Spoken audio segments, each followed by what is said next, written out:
Starseeds, welcome to Cosmic Coffee. We are your hosts. I'm Oracle Oriah, and this is Alastair. Hello. And I'm in the US, he's in the UK, and we come every week just to share with you our experiences about what we are feeling, as myself being a shaman for 10 years, and Alastair has a very deep history in religion, metaphysics, all things belief systems. He's always breaking things apart, decoding, understanding what is really going on. And I myself also go into those realms and also help people find their center. And every week we provide this show so that all of you can talk about and listen to topics that are hard to talk about, not sure what to say or how to feel about certain things that you're seeing in the world that may not feel great, and some of you who feel great but maybe don't know how to ground and be really on the planet. So we're here to help bring it all together. So grab your coffee, sit down, and let's begin. Today's topic is a little bit of a trigger topic. I'm just going to warn you. If you can't handle a trigger topic right now, maybe you should just wait until you're a little more calm. But this topic is going to be how not to let your grounded center or your sense of gravity about being a human being on this planet, not to let that be thrown off or feel like a victim to anything that's happening on the planet right now, as far as like what you're seeing on the news, especially regarding pedophilia. And for many people, that's the final frontier. That's where everybody draws the line. And so we're going to be seeing a lot of big activations on the planet, including with the Lionsgate that's coming up at the end of August and all the other things that are happening in the solar system. So get ready, buckle in. I mean, you thought you were in a wild ride before, but we're just starting to hit our stride. So today what we're going to be discussing is how not to go manic on one end to where nobody can talk to you, and then on the other end, how not to be hiding under the covers, shaking in fear and feeling the world's coming to an end, and not to let anybody scare you in this journey. So Alastair actually brought this to my attention the other day. We were speaking about the difference between protection, where you feel like you have to protect yourself with light, versus taking a stand. Right, Alastair? We were discussing that.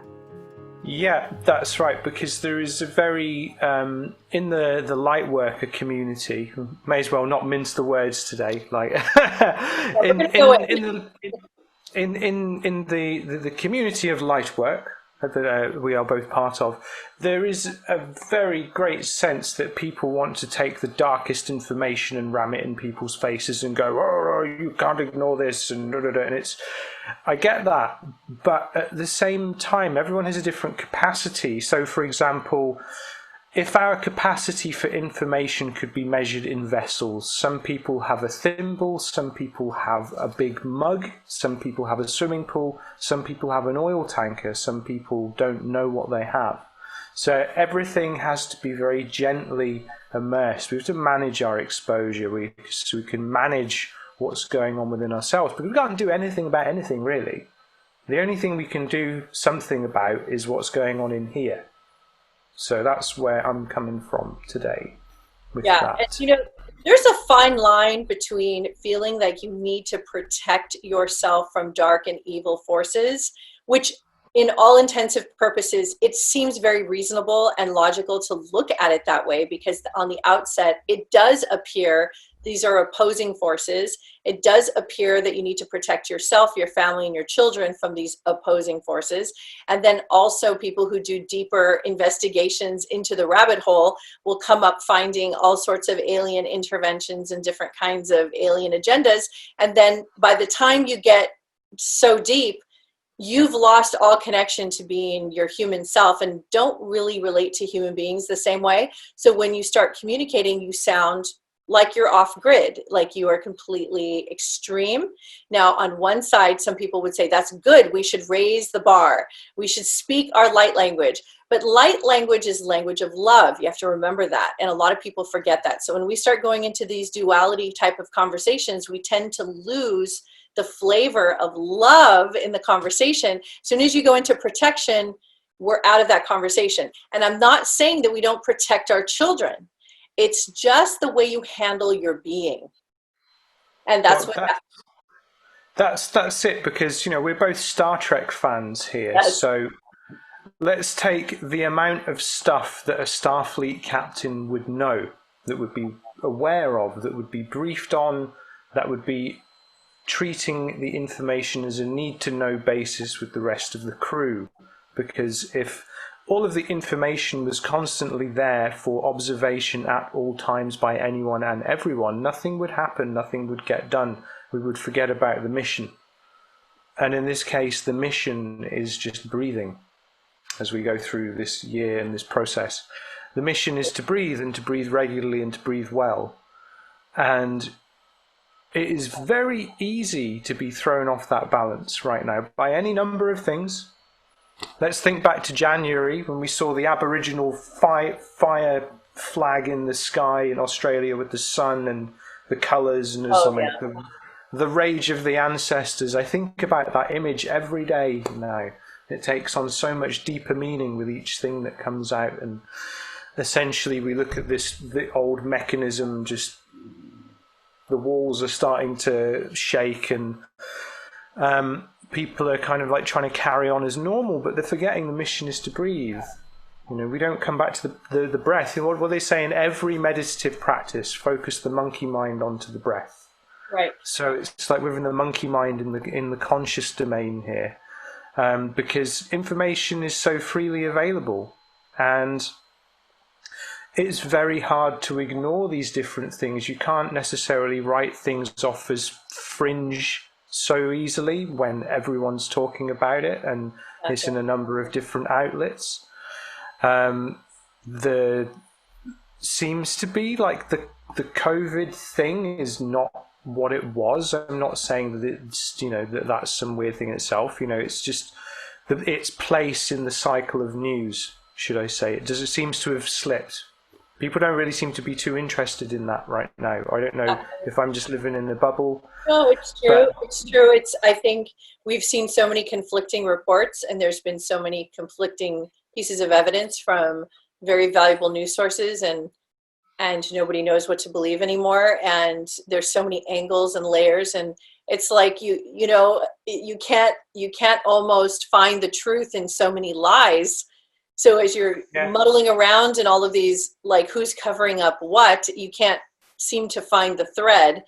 And so people are starting to give up, which is actually a good thing.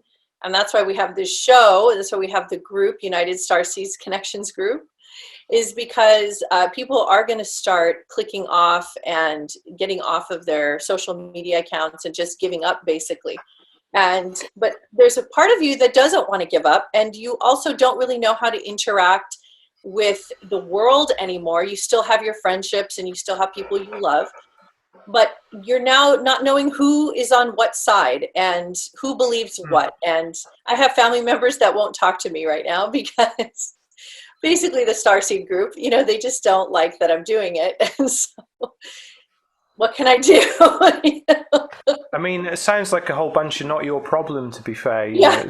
It's difficult because it's family and it's close, but it's like all of this, people are, when the chips are down, people will try and cling to what they know, because what they know is the thing that provides them comfort, and if they're comforted and feel safe, everything goes away, but it doesn't, because there's no ignoring it, because this is supposed to be happening.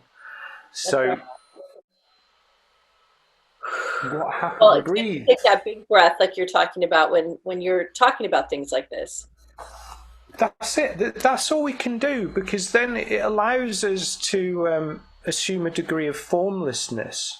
Mm-hmm. Because if we can be formless, then we can take the shape of the situation that is forming around us. There's still a lot more to come this year, generally speaking. It's easy to see which way the wind is blowing. The fear dial is constantly being ratcheted up. If it's like, if it's not this thing, it's another thing. If it's not that thing, it's something else, and we'll go back to the original thing. And people are just forgetting to breathe. It's okay. There's always been darkness in the world. There always will be, to a degree, anywhere you go, and that's just because there is a degree of darkness in all of us that we have to address and make friends with, doing the shadow work and stuff. And it's just a lot easier when it's out there rather than when it's in here.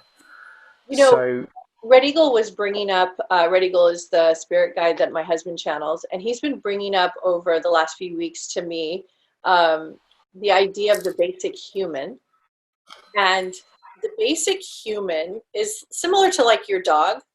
How a dog would act is kind of representing the basic human being, just having raw needs, raw emotion, just very simple in the expression, and very sensitive. And so what I'm noticing is that people are operating from basic human reactions, and it's fight or flight, or it becomes take up arms and protect. There's always some sort of basic human emotion. And what we're trying to do is step back from the basic human emotion and step back with perspective so we can see the larger picture, and we can all have a collective breath, and we all can take care of one another without being stressed out. There's a lot of people who are writing and commenting and talking about being very, very stressed out, and their nights are restless. They have nightmares. People want to pass out. People are getting upset at very high degrees because they never saw this coming, basically, is really what it is. There's those of us who have been on the lookout in the watchtower with our binoculars, and we've been watching this wave coming, and we knew this was going to happen. There was going to be an explosion, so we all positioned ourselves in a very strategic way to be available for when this did happen. And no one knew when and how it was going to happen. We just knew it was the cause and effect. It was bound to happen because of the powerful pressure system that we have all been living under. You agree with that, Alastair? Yeah. Yeah, I think like the interesting thing about 2020 is we've all had to spend a lot of time inside. So what do we do when we spend a lot of time inside? We get these things out. Oh my God, 1919. You see that? Oh, just talking about 2020 yesterday. Let's go with the master numbers. So everyone is a lot more well informed, but the problem is we've got this big prism, and everyone's looking at it in different way, and this one light is coming down into the middle, and it's going like that. So some people are getting a very dark reflection of that. Some people are getting a very light refraction. Some people are getting something in the middle, and some are getting a different thing on each day, which is okay. But again, where are they breathing in that is what I'm interested in. We can't be floating off. We can't be in the depths. We can't be in the middle. We're kind of going to be everywhere. So where can we anchor? That's a very good question. So the first place the human reactionary trigger most humans have is to withdraw, hide, or protect. And when you do that, it's a form of taking yourself out of the game, but I'm not going to say that that's not appropriate at times. There's times when I've had to hold up and go back into my burrow and reevaluate my existence. I've had to do that many times. But to understand why you're doing it and to do it in a healthy way is the biggest, most important part of this. So if you do it because the world is not safe, and you don't want your children out there because they're going to get COVID or sex trafficked, then you are instilling another generation of fear, which our parents unknowingly passed on their versions of that to us. And we have been trying to filter through and sift through this so that we do not pass this on to our younger generations with as much intellect and intel that we can. So it's just being aware, right? It's just understanding exactly what's happening right now is an evolutionary breakthrough.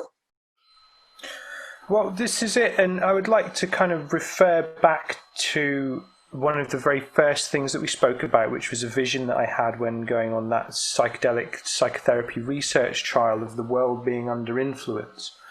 Whilst under the influence myself. Oh, the irony, the poetic irony there.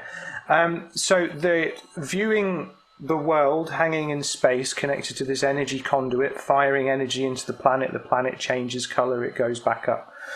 the first colour was the red, the second was the blue, the third was the green, the three primary colours of light. We're seeing red influence right now. And this, it's absolutely fine that I base a lot of my thinking on this theory. I don't really care. It's mine, so whatever the hell. But it's the tennis match, You just got to let the ball go. Put the racket down, let the ball go, and then we can see what's going on. Because then the problem is there. We transition from red influence to blue influence, which is the paralysis. It was a quite interesting video I was watching the other day where someone was talking about the theory of the man in the room. And the man in the room theory is, sorry to use kind of gendered terminology as it was a man who was talking about it. He was saying, imagine you love your wife so much, you think everything's amazing, and you come home and find a man in the room with her. So what we're in danger of now in the blue world of influence is we put the tennis racket down. We're no longer going to let it make us angry, but we're going to be in the blue state, which is in a deep emotional paralysis, a sadness, because we've taken it in, but we don't want to put it back out. So we just want to lie down in the bed, and just be there. Sadness and grief live in the lungs. So COVID is about the lungs. Yeah. So you're gonna go out for a walk. You might be in a place where you feel comfortable wearing a mask. I wear a mask some of the time because I feel comfortable in some places doing that. I don't the rest of the time. It's fine. But you can't necessarily just go out and take a big lungful of air right now, which is very interesting because it's the kind of the metaphysical pressure around the planet, the giant crock pot that planet Earth is sitting in right now is simmering. And while we're on a journey to oneness and unity, we have to go through these stages. We have to break the bone to set it correctly, so to speak. And the danger will be when we're in the blue influence and having the feeling of the man in the room, because my intuition says to me that we haven't seen nothing. We haven't seen even who people would refer to as the tinfoil hats. I don't think they've seen anything. I think this is going to go beyond all comprehension. I'm speculating entirely, I agree 100% with that, Alastair. I think that we haven't seen anything yet. People are freaking out right now, but you have no idea how deep this rabbit hole goes. You guys are just starting to see it and look at what's coming to the surface. And it's not just we're talking about conspiracies and alien technology. We're talking about these political agendas and these conversations between world leaders have been going on since before we were born. And they're very deep and very layered. Before this, for hundreds of years, thousands of years maybe. There's a lot of strange stuff going on in the world that is essentially really is us and them, but they've made us believe that it's us versus us. And I think if we could somehow find a way, for me the answer is community focus. So what can we do immediately? We start to take care of ourselves, we eat better, we try and sleep more, we bathe every day, we cleanse the field, we manage what we consume in terms of media, we manage what we consume in terms of the food and alcohol and any other substances, try and stay away from them right now. It's not necessary, but we start to manage that. What's the next thing is that we can start to look out, and it has to be into the community, but the community in terms of a small sense of thinking global but acting local. Everyone comes into these more kind of centralized communities. Maybe more of these conversations happen where there's people from different communities around the globe connecting with each other directly. So you start to build up this new network of trust, because I believe that when we move from the blue influence to the green influence, which is the world of conscious actions and integration and the lightning rod of transmutation. And green is the heart chakra. That's it. So when we are there, we're no longer angry, we're no longer sad, but we're not focusing on destruction, we're focusing on creation. So We look at how we've been primed for this. Here we are on Zoom. We've got a remedial amount of tech, both of us here. Decent microphone, ring lights, these kind of things. I didn't have any of this stuff a few months ago. But now, here we are. We've got the means of communication. You're in LA, I'm in London. We talk most days anyway. And there's more of this happening. So we start to look beyond what is coming through the television. I mean, I don't have a TV package. I have Netflix and Amazon and Disney, so I can watch the Star Wars films and the Marvel films because I love them. But I manage what I consume very diligently, and I enjoy independent media. I enjoy hearing different perspectives, because the thing that we have to do is we have to get back in touch with something that we've lost, which is the ability to entertain different posed ideas, different perspectives, to try and construct a wider narrative, which is something that we haven't been encouraged to do in a long, long time. It's true. Wow, that was a lot to think about. I just wanted to let that go in for a second. That was good. No, that was a lot, and that was really good. I think what people are going to start getting right now is that their instincts have been right all along to take care of themselves. Yeah. I think that at the end, that is where people are going to start heading. Is at first they'll get mad at the planet, they'll get mad at the world. How come I didn't see this? How come I didn't know? I was hoodwinked, I was lied to. And then eventually you'll start going into, how am I eating? How am I sleeping? How am I taking care of myself? Then we find the communities that Alastair is talking about. So we start connecting to each other in different ways. Something I wanted to bring up that was very interesting, what you said. You touched on it when you said these new communities. I want to go into that for a second. I want to blow that open for a minute. Pass me the dynamite. Yeah, that was a really big, important moment right there when you said that, because there's many people right now, and it's going to be very shocking to you. Some people, they're not paying attention at all to what's happening on the planet right now.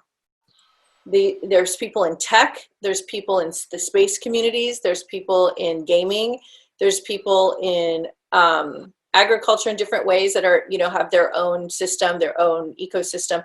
There's people who have created their own worlds already. And they did it for this purpose and this reason, because they just weren't interested in what everybody else was doing. They wanted to create their own communities, and they did.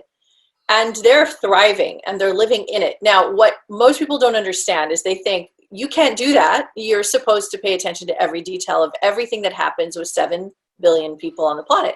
You're supposed to know every detail. So obviously that's impossible. And second, this is, in my theory, this is the beginning of a dimension. When you create collective communities like this with collective consciousness in a small microcosm, you are creating a dimension of time and space, a new reality, new paradigms where you have new conversations, new language. There are people, if I were to go sit in a room with my son when he's talking to people, and he works for NASA and he makes origami for the space missions. So if I were to go sit in a room with them, and I've heard him talk, I do understand probably 5% of what he's saying, because the language is different. You just have a different language. And there's many communities that have different languages, and they're not really speaking the same language of everyone else. So what we're doing is branching off like this big mother tree, and we're branching off into these communities. We've been doing this since the beginning of time, but like Alastair said, it's easier now because we have technology.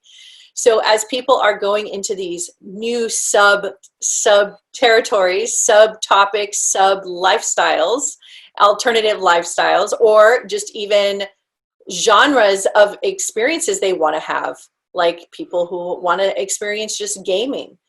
The gaming industry is massive, and it's taking over. It's taking over contact sports. It's the largest numbers, the largest audience, the largest ticket sales of all worldwide contact sports, period. it has more viewership and more interest.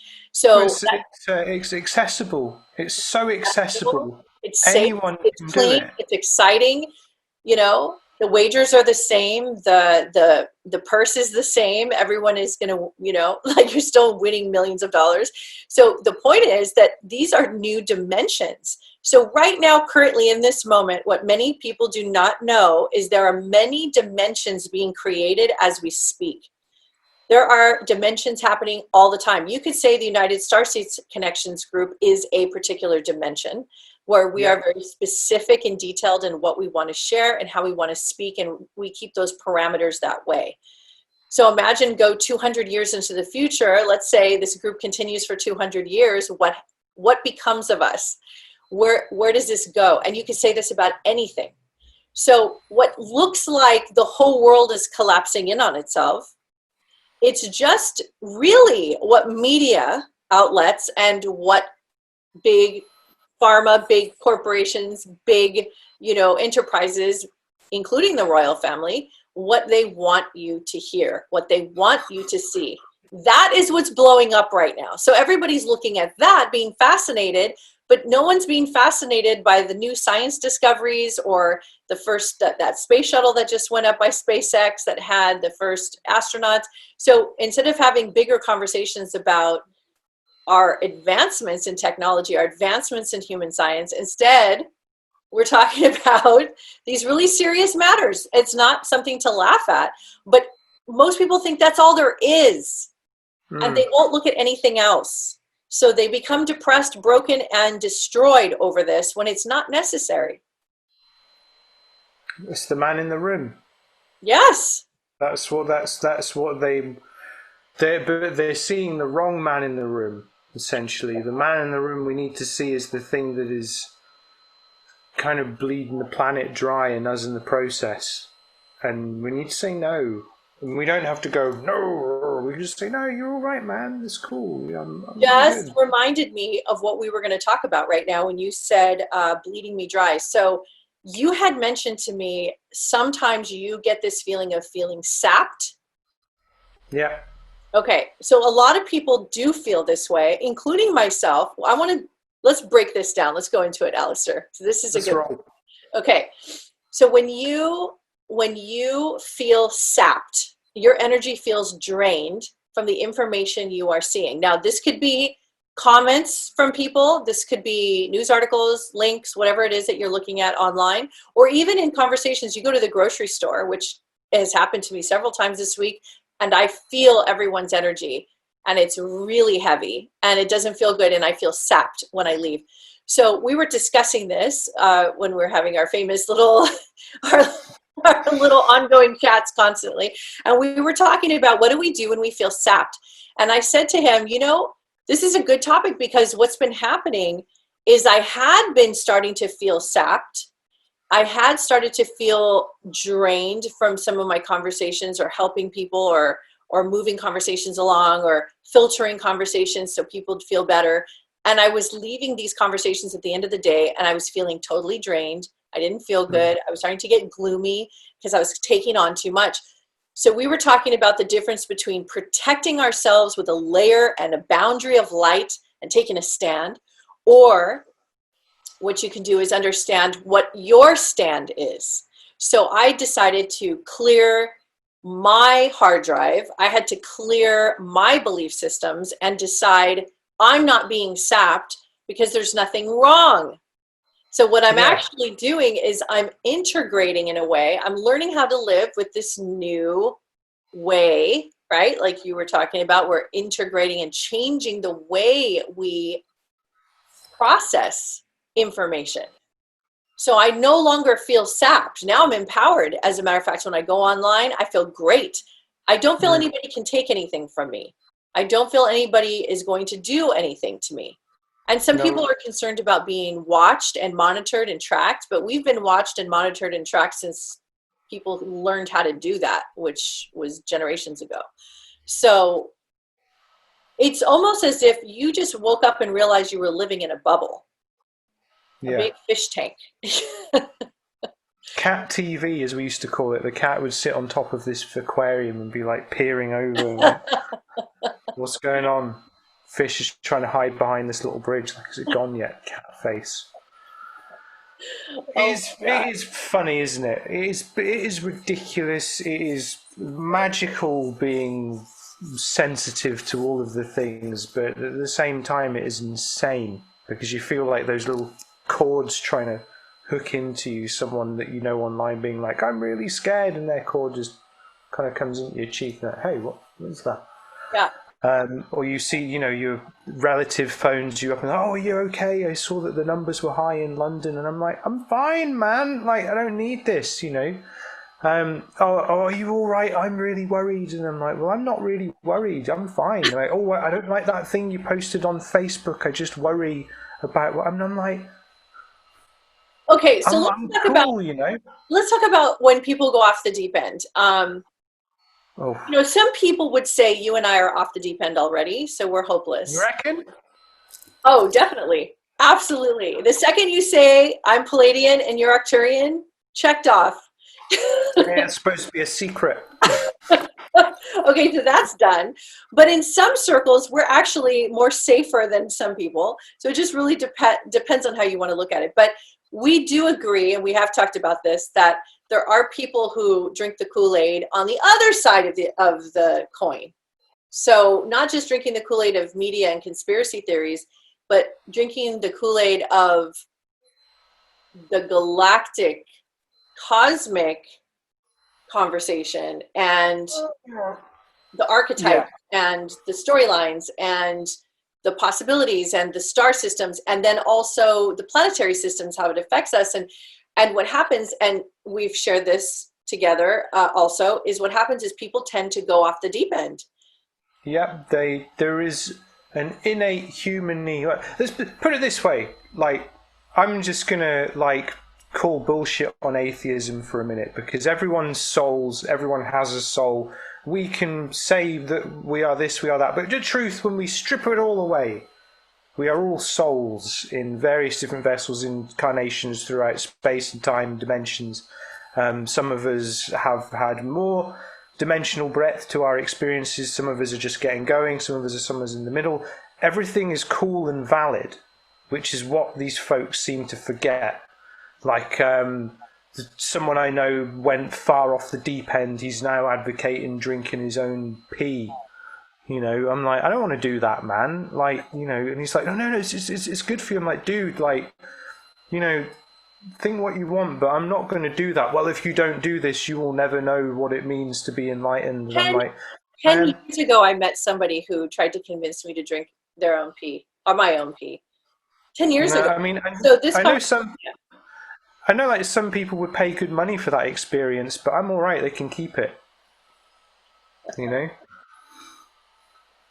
But it's to me, like, to bring it back to one of our tangents, bring it back to what you were saying. I think that there is this innate need for humans to belong, and they want to feel like they're part of some bigger thing or some mission or some cause or something. Sometimes it's actually, if we strip back the truths of all teachings, what is being advocated is to be part of nothing. Yeah. To be part of everything. This is an individual experience. It's actually, even though people think this is a collective experience because we're all interconnected, obviously, in nature and in every way, it's actually a very individual experience if you really pay attention, because nobody's in there with you. You're in there by yourself. You might connect, but... This is it. This is one thing that I take severe objection to is the theory of background actors, and the theory that, say, 80% of people are just background actors buzzing away, keeping everything ticking over. I think that's complete crap, because to me, everyone has the same essence, everyone has the same possibility, everyone has a little piece of the ultimate unknowable inside of them that connects us all. So how could you be a background actor of no nothing, no consciousness, no soul, no this, no that, if we all have here's this how I could fundamental explain thing. that. I could prove that theory very easily. What you said is you have to choose to be a background actor. Yeah. So who's choosing? So could we arguably say that those who go off the deep end in either way are actually choosing to be the background actors because they're pulling themselves out of the story? Absolutely. They're becoming the main plot of their own story as they are pulling away from other people's story. So what's background could be foreground for them. So you see how this is like what they call a mind, no, I guess I can say, can I say fuck? A mind fuck, did you say?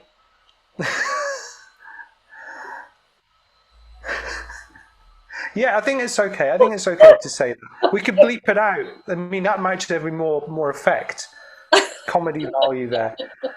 But it's true. I mean, we can't. And you know, I know that we conceived of this show to be kind of like a freewheeling, easy breezy thing. But you know, when stuff isn't so freewheeling and easy breezy, this is still pretty freewheeling and easy breezy. To be fair, It's true. Let's cut ourselves some slack. We are talking about some pretty out there topics for sure. Yeah, exactly. But you know, so what? We thrive in this domain. So this is what it's all about. So can we talk about the idea of protection versus taking a stand in more detail? Yes. What's your definition of the two and how are they different? Well, it's interesting because some people could see taking a stand as going out there waving a sign and smashing windows. I see taking a stand as being immovable. Very good. I love that. It's a mountain. You're a mountain. Yeah, be the mountain. Move the mountain. But don't be the island. Don't be the island. You know? So that, and then versus protection. Protection is the most nuanced thing because there's protection is a spectrum, really, isn't it? Because all the way from being like just having the barrier right down to coping, surviving, life support still falls under the spectrum of protection, really. Because for me, protection is minding the circles that I move in, minding what I consume in terms of media and information, making sure that I start my day with the right sort of nutrition, making sure that I spend time with those people and creatures that are dear to me, making sure that I spend time working on my art projects, making sure that I spend time for myself. I like to sit quietly, I like to read, I like to play PlayStation, it doesn't matter, that's what I like to do. With those things, I am protecting myself because that's my center point that I can operate from, and if I've got my center point protected, then I can take a stand. And sometimes... Oh, sorry, go ahead. No, please. Do you find it interesting sometimes you'll see people will tolerate ill behavior from someone else and go into it back and forth, tit for tat? Like I delete and block about 3 to 4 people a week on my personal and on my group page. And it's because they want to fight. They want to fight. They need an adversary. They don't like my comment. They don't like what I said. They think I'm full of shit. They hate everything I'm doing and they want a fight. And I'm like, I'm not interested in fighting you. I could care less. If you don't like it, don't be here. So I block them immediately. It takes 1 second and I do it. And so some people I watch, some people go back and forth. I'm like, why are you going back and forth? If it's not working. When you see like the Facebook comments like this. Yeah. I'm blown away by that. I'm out within the first 2 or 3 comments and then that person's blocked. And it's because I'm not here to try to change your mind. You're going to have your storyline. I offer my take. I offer where I'm at. If you're aligned, you like it, you're in the same boat, you feel the same way, great, we can have a party. Join the party. If not, it's cool. See you later, you know. Right. I remember like we're both experiences and those experiences of trauma in our earlier lives. And I think trauma is an interesting one because trauma says to you that you have to value all relationships that were at once there was some good to them, because the nature of the trauma usually comes from somewhere in your inner circle. So if we kind of like zoom out from the macro, because what we're saying basically, the macro is traumatizing the hell out of all of us in some degree at the moment, and it's just going to get bigger. So look, we don't need that relationship, but anyway, let's just leave that for a minute. When it comes to these social connections, it can be difficult to really just pull the plug sometimes when we need to. And sometimes pulling the plug doesn't mean throwing the whole thing out the window. It just means I'm going to turn this light off for a bit. Exactly. I might turn it on again in a year, see what happens, what lights up, what's shifted. That's a great explanation. Because I'm not really interested in my personal Facebook page. First of all, I was completely done with Facebook years ago. Like many people, we were just over it. But because of everything that's going on, everyone took to Facebook mostly, some on Instagram. I still have my Instagram going strong, but I'm not really engaging in a lot of conversations there. So I'm back in Facebook, except I'm doing it through group only. I'm not actually really interested so much in my personal page, because the people on my personal page, a lot of people just want to fight. And so I'm like, I'm not interested in that, you know? No, to hell with that. Like, I mean, I just use Facebook, like personal Facebook, mainly for connecting with people through the Messenger app. And then even then we move to like Signal or something like that, because ultimately I have seen like Professor X with that, you know, we all need to get off Facebook, really, ultimately. It's trash. I want to move into my own platform on my website. I want to also move into YouTube, because obviously, you know, you can be monetized. But I've tried to bring people over to YouTube, and no one's really interested in moving over. They like this format. So I'm going to stay here for now. But I have thought into the future that there is a great big monopoly happening here, that it can easily, the plug can be pulled. And then where will we all be? So if we have our own platform, so I was thinking like my own website, maybe there's, I know they have a membership situation in our website that I can like create something, but I'm still thinking about all of this. And I'm glad you brought it up, because I am thinking about that. I'm thinking about investing so much in Facebook. $5 a month, pay for the servers, you know, people just contribution, build the community.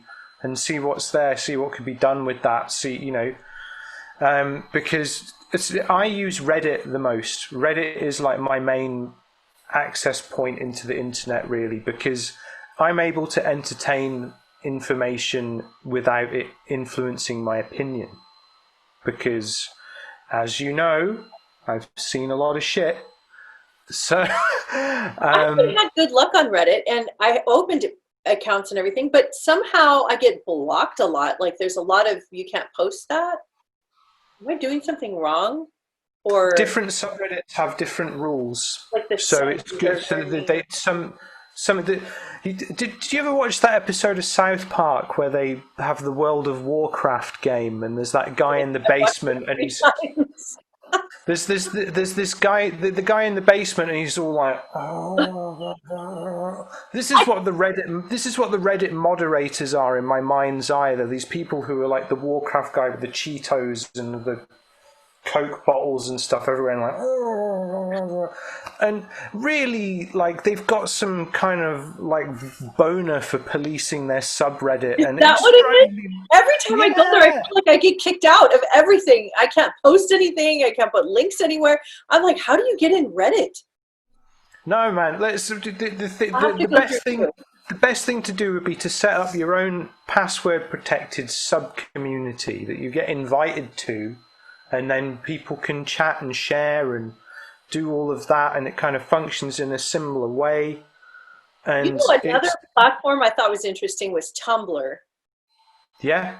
Tumblr's I never really got into that myself. You're in Tumblr. I started a few Tumblr accounts. What did you say? I never really connected with it. I don't really think I gave it enough of a chance. Well, they let you post, you know, you can post tons of photos, and links, and you can have communities. It's very similar to how Facebook operates, but the feeling is not there. People are not excited about that. No. I'm trying to find what I want to do. Like you said, what I want to do is bring it over into my personal website for I have a United Starseeds Connections.com website.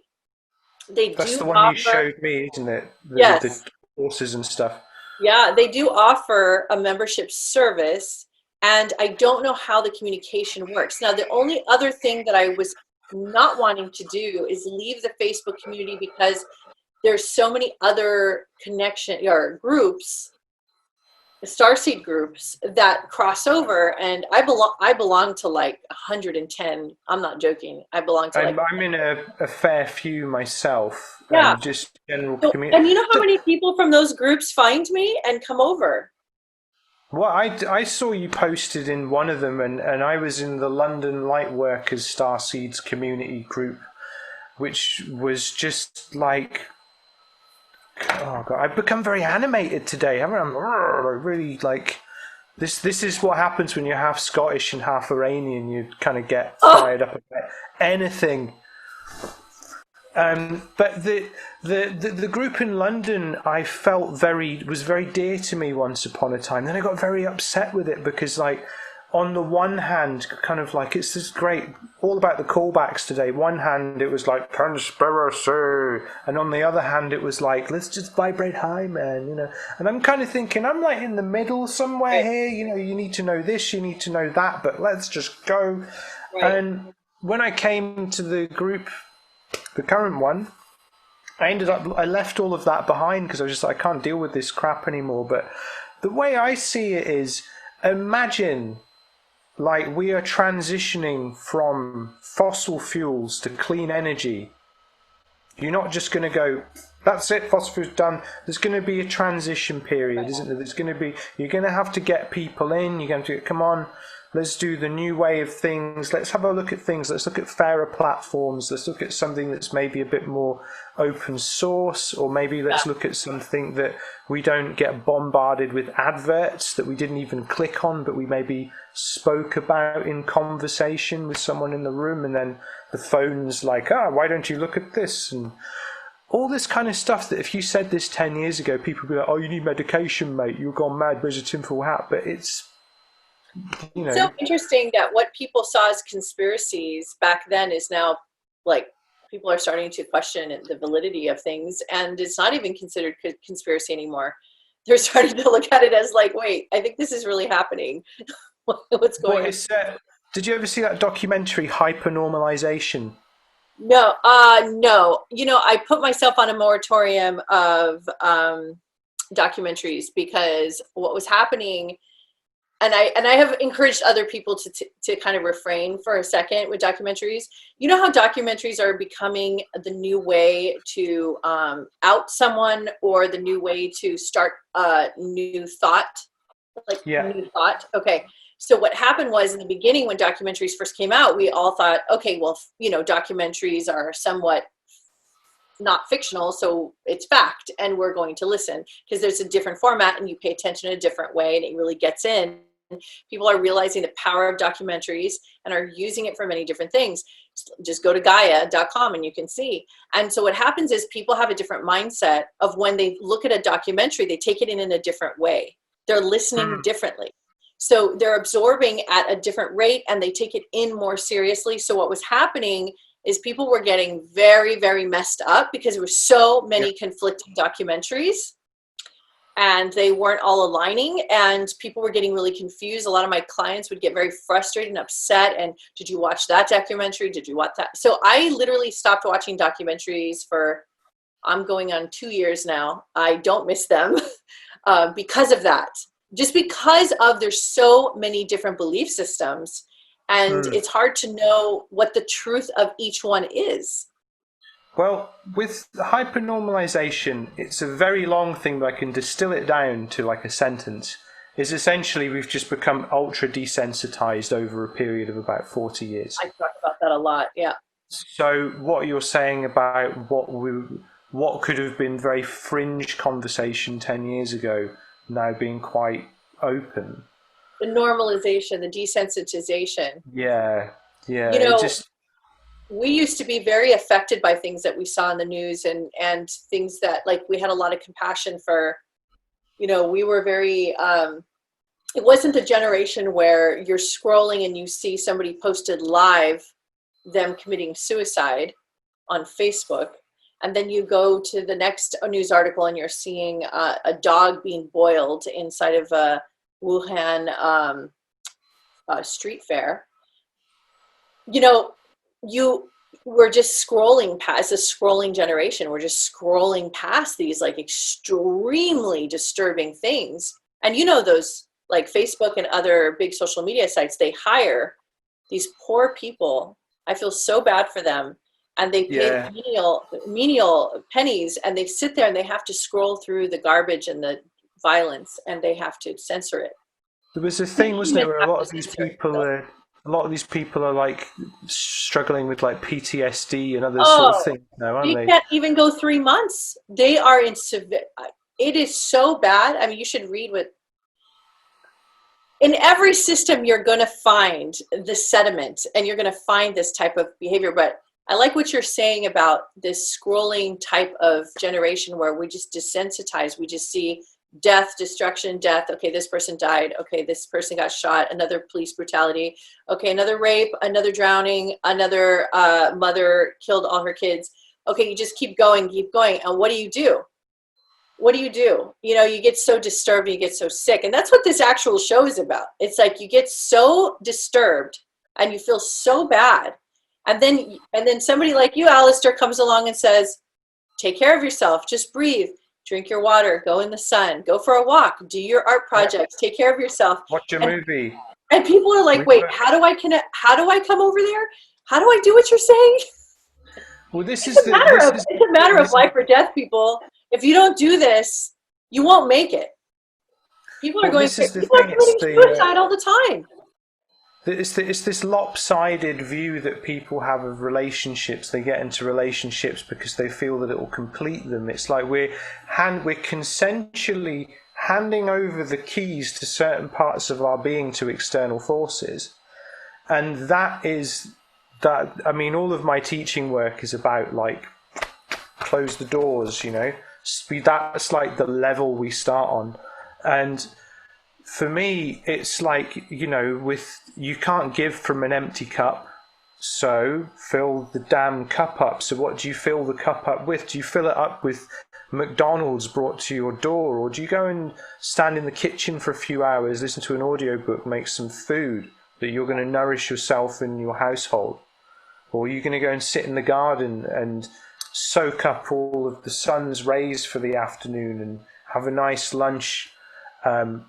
Be at one with your mind. All of these things we don't deny ourselves, because it's stimulation, even when we're sleeping. People texting each other at 3 a.m, like, oh, can you just think of this?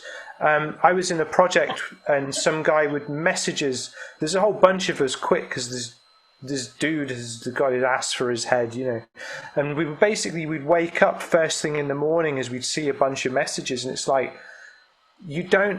that first hour of your day is crucial, because if you don't set your compass right in that first hour of your day, the rest of the day is lost, really, because it's going to take time to get it back. And by the time you've got it back, half of the day is already done, at least if you're lucky. So, you know, some people think I communicate a lot, but I actually, if you look at my communication, I actually text very little, and I do spurts of information, and I'll come in for like 2 hours strong, and then I'm out for 10 hours. I'm gone.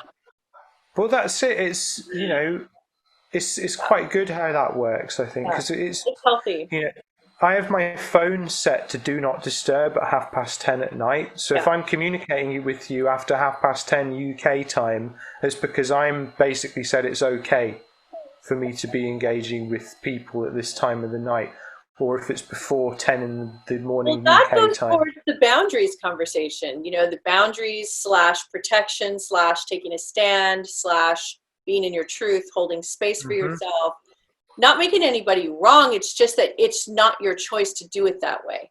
So putting your, I guess you could say boundaries, you know, I wish there was a better word. Is there a better word than boundaries?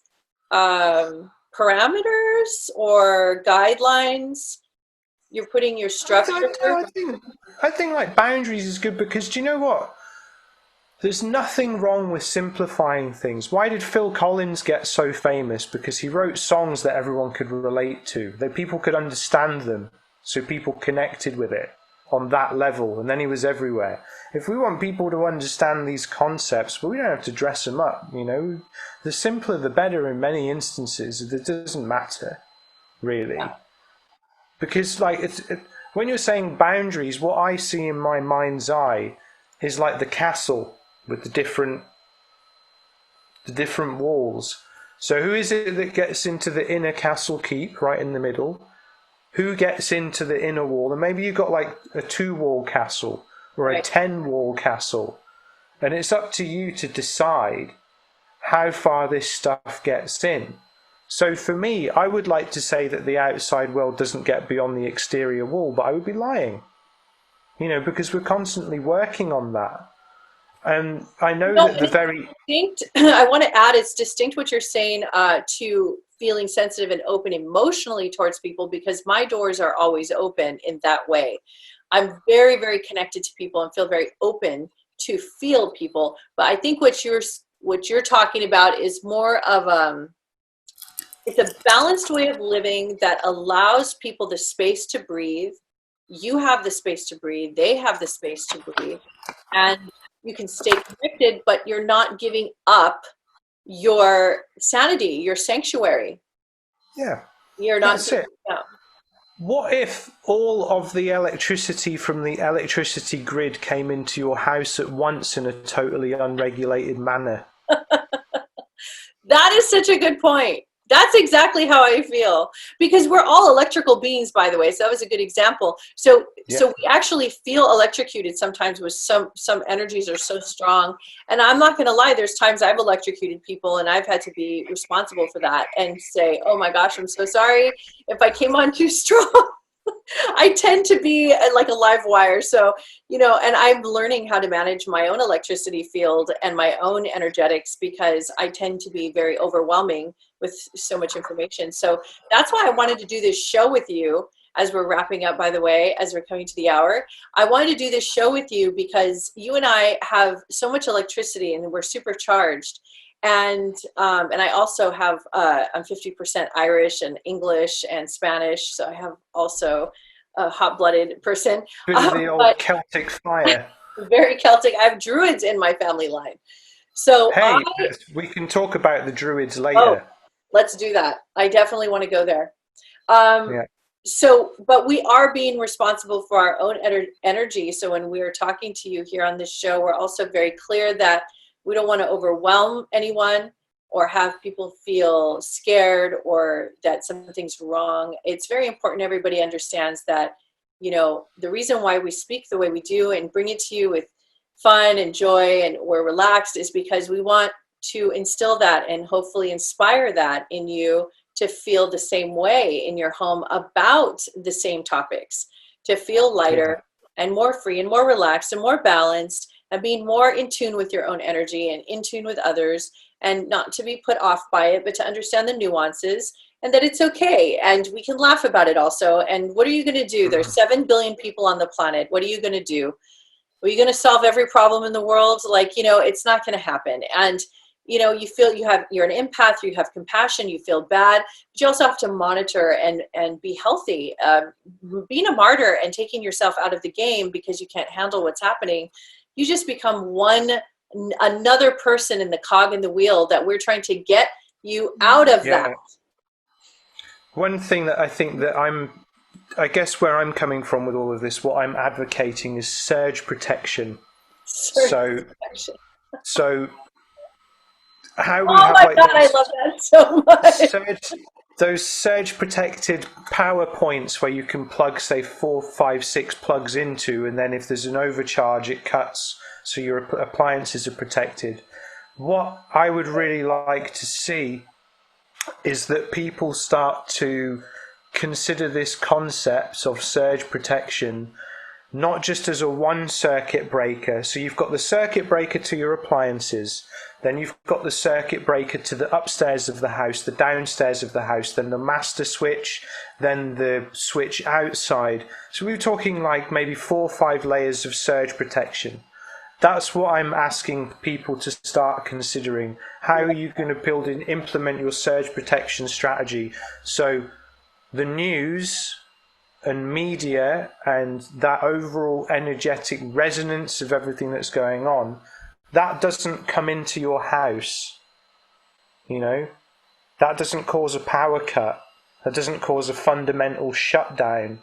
You go, okay, right, I'm just going to go that, and then I'm going to deal with the 4 currents.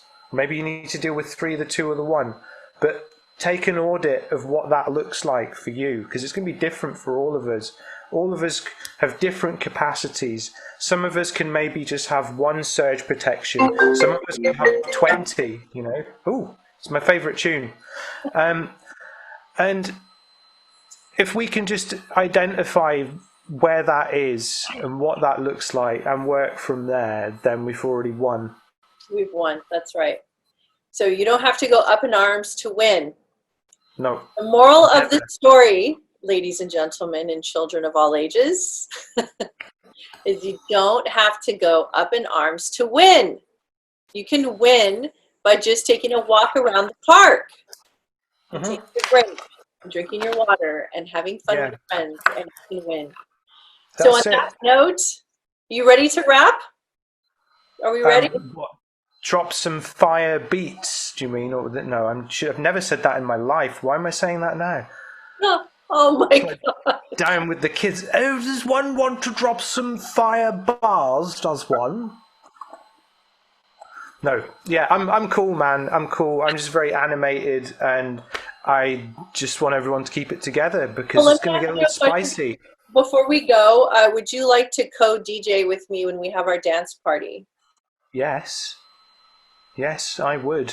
Should I make an open playlist for everybody to join in on the playlist, or should we surprise them with our own tunes? Because I don't take requests as a DJ. All right. You and I are going to put our heads together. We were supposed to do the dance party this Saturday, and it turns out my husband booked the entire day to do his music video that I always help direct. Okay. So I'm moving it, but it's good because this has been a very intense week for everybody in the news and the last 10 days, and I don't know how much people feel like dancing at this moment. So hopefully in the next 10 days or 7 days, we'll have people feel better. I've got an idea. Tell me. Why don't we set everyone some homework? This weekend, everyone should go outside into nature for at least 4 hours. And then either take some pictures or write something and share it with the group. Okay, I like that idea. Spoken from the teacher, you have to listen, everyone. What he's saying is we need proof. We need to hold you accountable that you're getting sunshine, and you have to do it for Oriah and Alastair, okay? You have to post pictures of you in nature so we know and we see that you did it. You can't cheat. Don't make me get the interdimensional voodoo out, because I will. Okay. Awesome. Thank you so much, everybody. We had so much fun on the show, even though we talked about heavy topics. We love you, and we can't wait to see you on the United Starseeds group. So thank you. And thank you. Yep. And we'll see you next week. Bye. See you guys.